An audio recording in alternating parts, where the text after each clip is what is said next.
I always was in this cynical kind of mood, like, does this man really exist who wrote these books? They were just so transcendental. I just couldn't even believe it was somebody on this planet, yet everybody in the temple knew him. They were all the ISKCON Press devotees, they were all in Boston.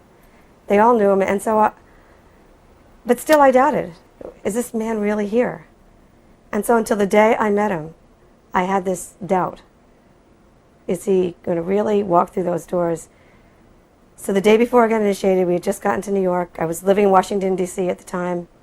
We missed his arrival at the airport because our temple president, Damodar, felt that our business wasn't just to go and gawk at him. He wanted us to stay out on Sankirtan and just go up there just to get initiated, and that's it. So the night before, Prabhupada was giving Bhagavad Gita classes every night because in the morning he had initiation every morning for a week.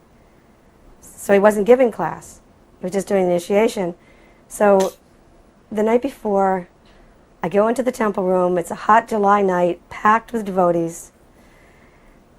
And I'm just sitting there looking at the door, waiting for him to come through. And I remember that Kirti Raj Prabhu was going around and tapping devotees on the shoulder and saying, can you leave because there's not enough room for everybody and there's still people in the hallway that never saw Prabhupada. And he asked me that, and I had never seen Prabhupada. Prabhupada had been there for a couple of days, but I had just arrived. And when he said that to me, I didn't budge. I'm just staying here. I'm going to see Srila Prabhupada. And because I stayed put, sure enough, within a matter of time, Prabhupada walked through the door, and all those doubts that I had had went completely out the window. And it was like seeing an old friend I hadn't seen in so long. So that was my experience, seeing Srila Prabhupada the first time. He was an old, old friend, and I'd just forgotten about him. In the couple of months before we met Srila Prabhupada, when Gary and I were living in Haight-Ashbury area, there were some flyers that were distributed. And they said things like, the Swami is coming to town.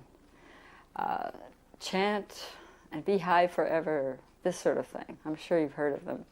And I remember Gary looking at one of these flyers that said, the Swami is coming to town, and him saying, well, when this Swami comes to town, we'll go see him and we'll do whatever he says to do.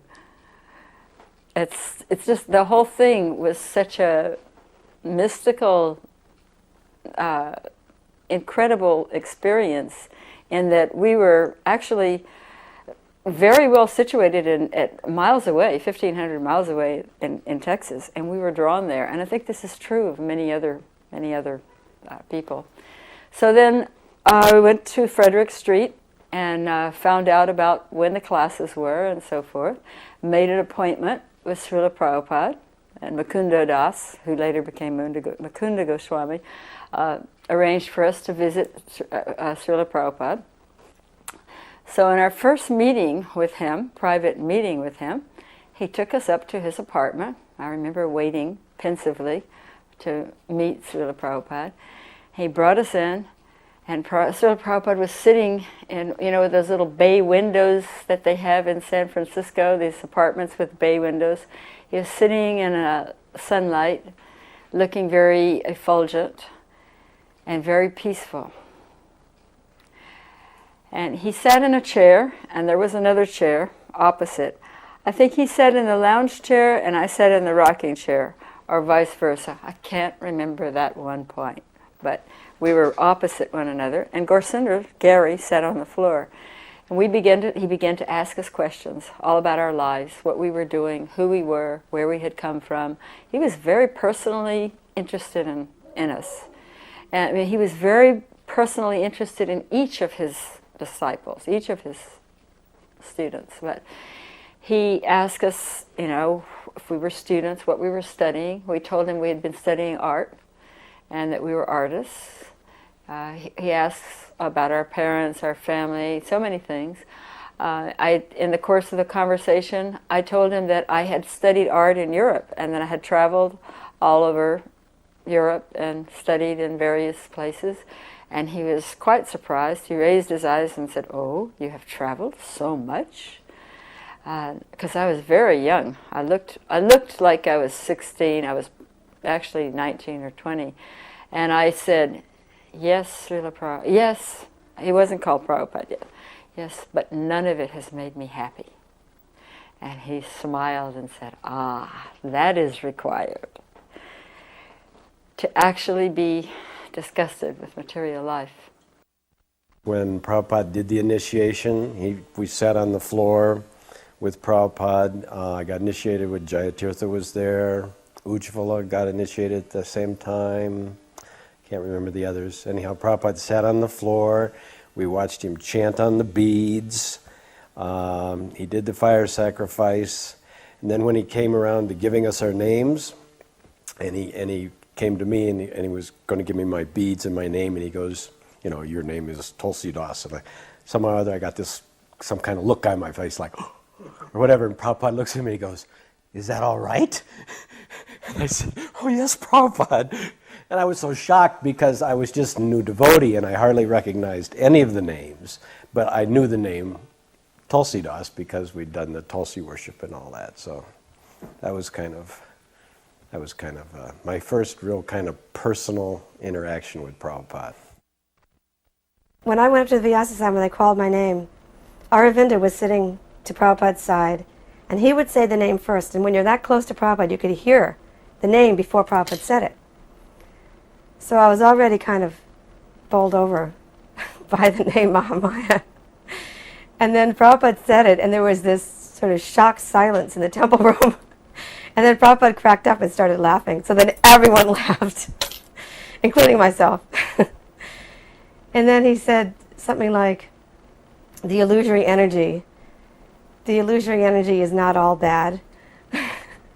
He said, for one who does not want to serve Krishna, the illusory energy is there.